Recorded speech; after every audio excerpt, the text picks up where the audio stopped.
Gümüştekin'e talimhanede ettiklerini bütün ahali bilir beyim. Eyvallah beyim. Ellerine sağlık. Gayrı ok yaydan çıkmıştır Alpler. Gündoğdu ağabeyim de ona destek verir.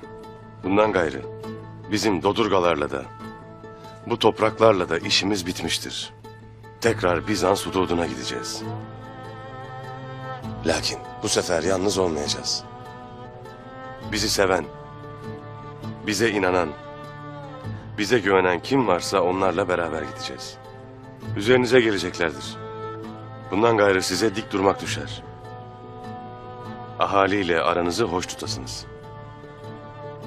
Onları bu kutlu göçe yavaş yavaş ikna etmeye çalışacağız. Eyvallah. Eyvallah. Eyvallah beyim. Abdurrahman, senden de bir şey isterim. Obaların durumu malum.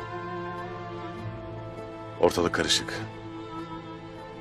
Anamın başına bir hal gelsin istemem. Aynı babamda olduğu gibi. Anamın da tüm güvenliği bundan sonra senden sorulur. Hayma anama. Canım kurban olsun beyim. Müsaade var mıdır ana? Gel oğul gel.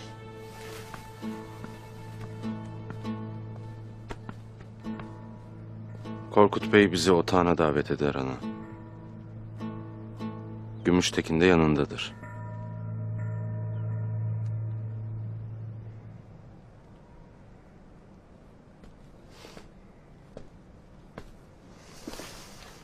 Ana.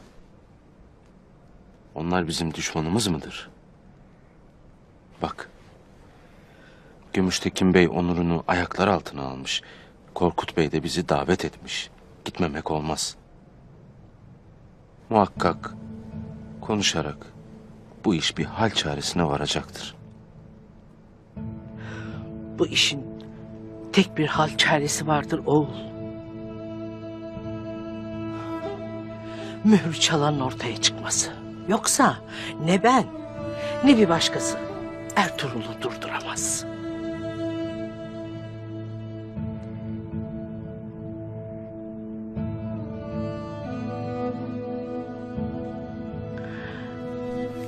Hadi gidelim o vakit. Abim çağırdıysa gitmemek olmaz.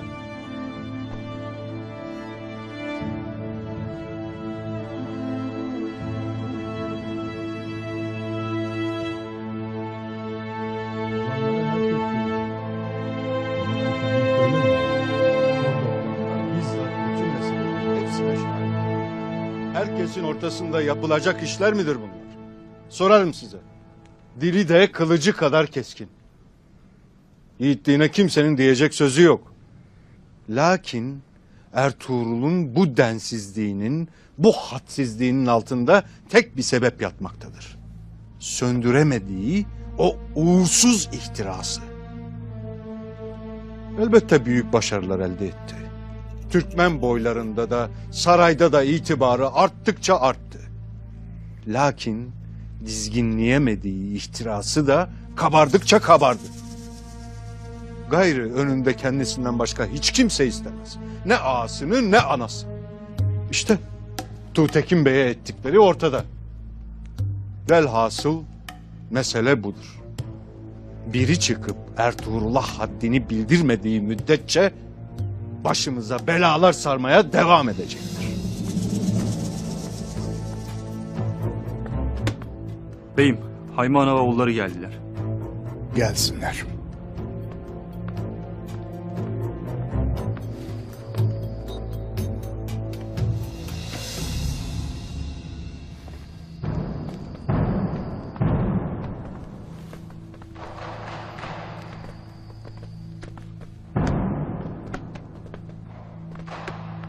Buyurun.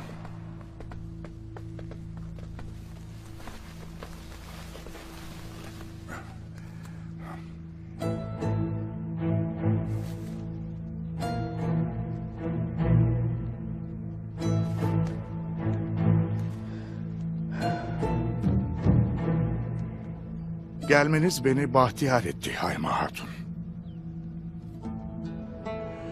Gümüştekin Bey'imizle Ertuğrul Bey arasındaki tatsız hadise hepimizin malumu.